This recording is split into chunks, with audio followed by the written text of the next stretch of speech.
We're going to move on and end ESPN FC Live today by talking about Mauricio Pochettino, who's confirmed that he has indeed been offered a new contract to stay as the coach of the US men's national team. However, whether or not he accepts that remains to be seen. As someone that follows the men's and the women's side closely, Lizzie, do you think, and this is what I'm trying to ask you to speak for the majority of men and women, boys and girls out there, do you think the majority want him to stay, or does that defeat by Belgium leave that bad taste in the mouth and now it's time for something else? What do you reckon? I don't think that the Belgium game kind of ruined the idea of the future of Pochettino in the United States. I've spoken with a couple of USMNT players who were at the World Cup, and I spoke obviously about Pochettino, and all of them really mentioned the impact he had on the team and how he propelled a great competitive atmosphere. I specifically asked if he was still the coach to take this team to the next level, and all of them answered yes. So I think the team still believes in the capacity of Pochettino, and if the locker room believes in the coach at the end of the day, fans will ultimately be convinced of that on the field. So I think there's still some wiggle room for him to do some great work with the team. I don't think he's necessarily done, and I don't think he's done all that he's been able to with this team. So I don't know. I think there's still a future out there where if Pochettino agrees to that extension, this team could go into the next level with him by their side. What do you think he'll do, Stevie? Do you think he will accept the extension, or the fact that he only signed a deal in September 2024 through until this World Cup? Does that suggest he might have his eyes on other prizes? Yeah, I don't think he'll resign. I think he's far too young still. International football managing is you're semi-retired. How many times do you get together during the year? And that's as big a reason as any.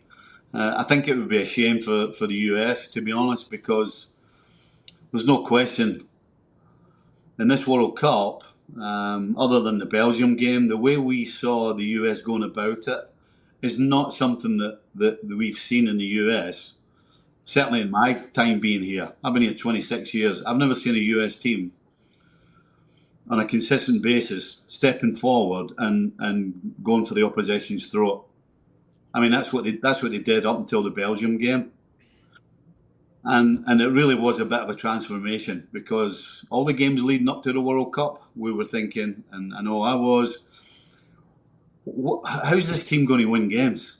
How are they going to create chances? Because they weren't creating chances. They weren't putting teams under pressure.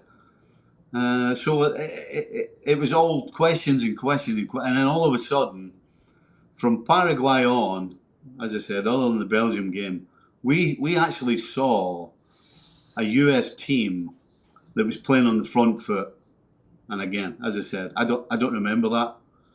And the way they did it and the way they went about it was just, it completely transformed what the US men's national team was.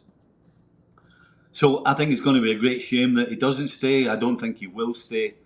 I think he's way too young to start getting involved in international football. I think he's got a lot more to offer at the club level. That's not to say that he won't one day come back to the US, but at the same time, I just don't see it happening.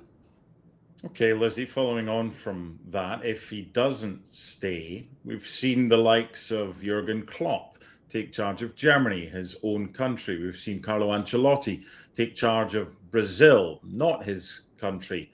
Would you like to see an American replace Pochettino if he goes, or is that narrowing unnecessarily a range of talented coaches that you might be considering?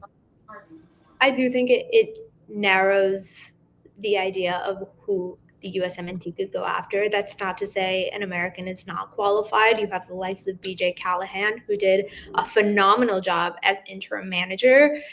I just would like to see an extensive search of who is available at that moment. I mean, you have Thierry Henry, who I personally believe would do a phenomenal job with the USMNT. And you just have a variety of options there. So I think unnecessarily making the search an American would ultimately just make it a lot more difficult for US soccer. I truly believe that talent should be the priority and fit and chemistry should be the priority. And that's not to say it can't be an American. I just don't think it should only be an American.